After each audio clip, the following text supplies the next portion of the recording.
Hello everyone, welcome back to my channel. My name is Dr. Nisha and in today's video lecture we are going to study the 22nd rubric from Kent's repertory, that is begging entreated. So अभी हम लोग इसके meaning देख लेते हैं. तो पहले तो हम वर्ड मीनिंग बेगिंग का पता करते हैं.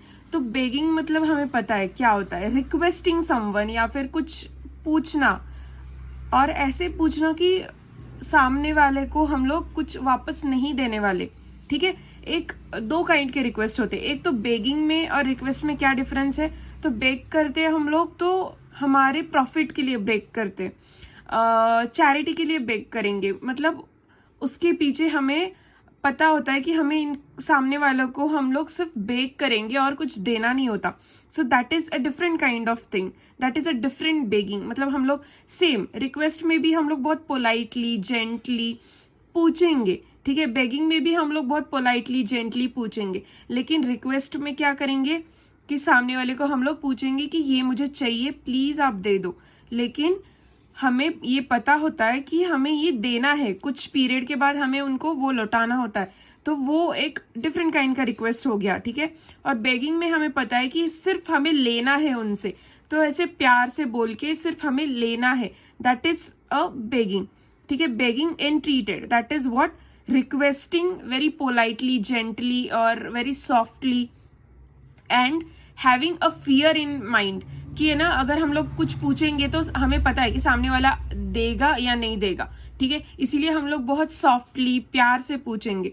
सो this is what the difference. ठीक है, so let's see the word meaning, that is request, appeal to, ask for या फिर सिक.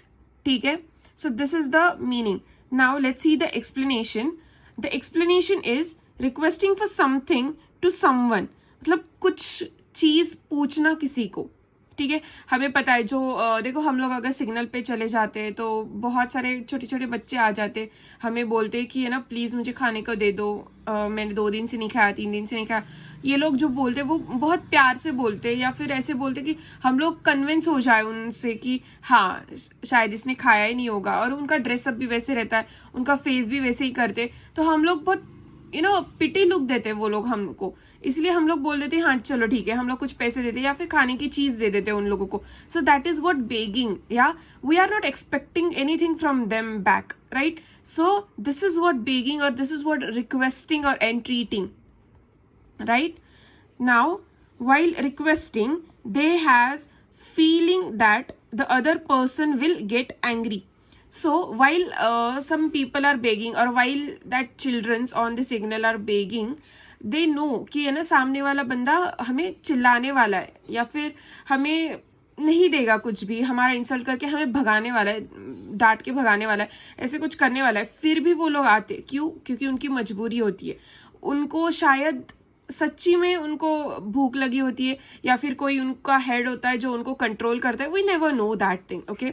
सो will not go to that thing, but हम लोग ये कंडीशन मान के चलते कि हाँ कोई कोई उनके हेड होते हैं जो उनको बोलते ऐसे करने को, या फिर सच्ची में कोई कोई भूखे रहते हैं और हमें पूछते खाने को और हम लोग उनको भगाते. तो ये उनके मन में फियर रहता है कि ये देने वाला है तो है नहीं, फिर भी वो हमें आते हैं पूछने. ठीक है, so this is what they are having fear and anxiety in the mind. ठीक है, requesting along with the fear and anxiety. Now this happens in which condition? In schizophrenia and in delirious state. So why I took this delirious state? Because this rubric belongs to the delirious state only. जैसे मैंने आपको बोला कि ये देखो यहाँ पे है begging entreated. So अभी और एक सब रुब्रिक है, मतलब सब रुब्रिक है. ठीक है, तो वहां पे लिखा है begging entreated in sleep. तो इन स्लीप क्या मतलब? वो डिलीरियम स्टेट में चले गए हैं या फिर वो ड्रीम में ऐसे कुछ सोच रहे हैं, इसीलिए उनको स्लीप बोला गया.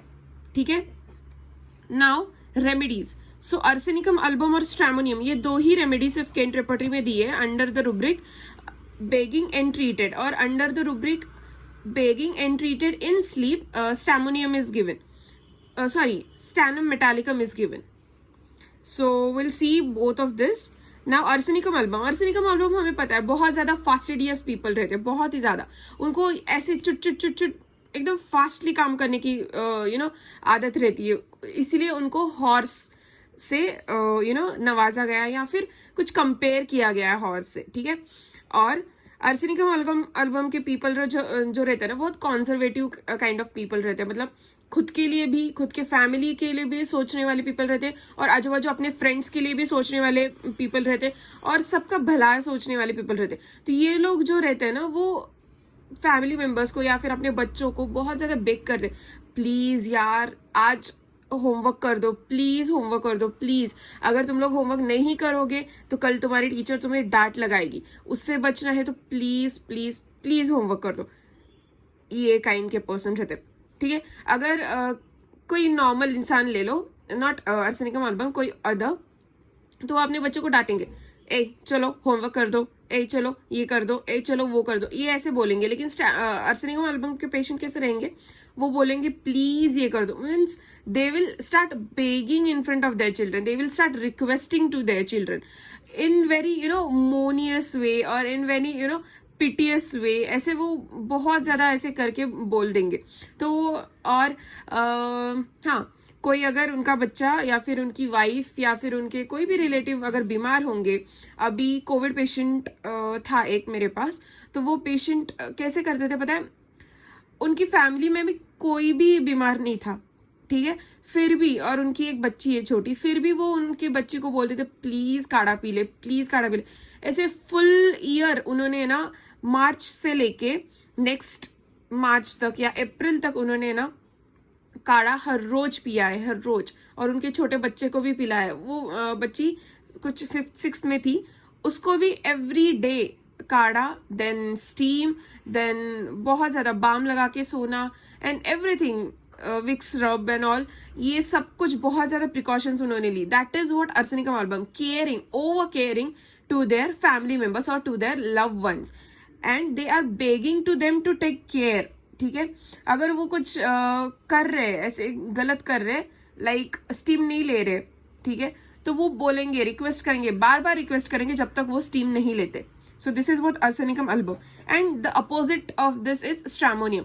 तो स्ट्रैमोनियम में क्या होता है, जो एक पर्सन है वो डिलीरियम स्टेट में चले जाते हैं और उनको लगता है कि कोई मुझे आके हार्म करेगा, कोई मुझे आके मारेगा, कोई मुझे आके लूट के ले जाएगा, और ऐसे सब कुछ उनको डिलीरियम में चल रहा रहता है। तो ये लोग क्या करेंगे, खुद को उनके सामने सौंप देंगे, they will surrender completely, they will surrender themselves. Why, कि उनको लगता है कि नहीं, ये मुझे हार्म करेंगे अगर मैं इनके अगेंस्ट चली जाऊंगी, ये मुझे बहुत ज्यादा मारेंगे या फिर बहुत ज्यादा चिल्लाएंगे मुझ पे, या फिर मुझे कुछ मारी डालेंगे, कुछ कर देंगे, इसलिए वो सरेंडर कर देते हैं उनके सामने। जैसे कि एक लड़का था, तो वो लड़का कोई साइकिल पे जा रहा था और कोई सामने से 3-4 लोग आते, वो लोग इसको कुछ भी नहीं करने वाले रहते, लेकिन ये डिलीरियम में रहता है और वो है ना साइकिल छोड़ के वो उनके सामने हाथ जोड़ के प्रे करने लगता है, रिक्वेस्ट करने लगता है, प्लीज मुझे छोड़ दो, ये मेरी साइकिल आप रख दो, आप मेरी चेन ले लो, आप मेरा फोन ले लो, आप मेरी सब कुछ, वॉलेट ले लो, सब कुछ ले लो, सिर्फ मुझे जाने दो यहाँ से, प्लीज प्लीज प्लीज। और वो सामने वाले बच्चे बोलते कि यार हम लोग कुछ कर रहे हैं क्या, उसको पानी देते हैं, उसके ऊपर पानी डालते, फिर भी वो डिलीरियम में रहता ही रहता है, ऐसे बच्चे। तो this is what stramonium, and we know that stramonium has a sexual desire, excessive sexual desire for multiple partners. So this is also seen, मतलब अगर कोई लेडी होगी और she is in delirium and she thought कि कोई आके उसको harm कर रहा है, then she will surrender to that robbers to herself, like she will give a sexual pleasure also. तो वो बोलेगी कि प्लीज कुछ भी कर लो मेरे साथ, लेकिन प्लीज मुझे मारना मत, मुझे छोड़ देना, please please. They are trying to escape from the situation by giving और बाय सरेंडरिंग एवरीथिंग, ठीक है। This is what stramonium. Now let's see the cross reference. Cross reference is entreating, delirium begging for help during, delirium crying help for. So अभी ये जो cross reference है ना, तो जब भी आपके पास केस आती है, जब भी आप सिम्टम लेते हो ऐसे कुछ बेगिंग या रिक्वेस्टिंग का, देन बी केयरफुल। हमें पहले तो है ना रेपर्टरी में, हम लोग अगर फिजिकल रेपर्टरी मतलब केन्स का बुक रेपर्टरी यूज कर रहे हैं हम लोग, तो हमें जाना कहाँ है, तो बेगिंग पे जाना है, माइंड पे जाएंगे, फिर बेगिंग पे जाएंगे। अगर बेगिंग ये रूब्रिक नहीं मिलता आपको इन केस, ठीक है, देन हम लोग जाएंगे आगे डिलीरियम पे, ठीक है। लेकिन हमें पहले स्टार्ट कहाँ से करना है, तो बेगिंग से स्टार्ट करना है। Means you go for many of the options, ठीक है, रूब्रिक में भी, and then you go for the cross references, ठीक है। तो पहले आपको ये समझना चाहिए कि पहले आपको मेन रूब्रिक फाइंड आउट करना है and then you have to go for the sub rubrics, ठीक है। So this was today's rubric, that is begging and treated. I hope you understand this rubric, and if then do like, comment and share. Also consider subscribing to my channel. Thank you.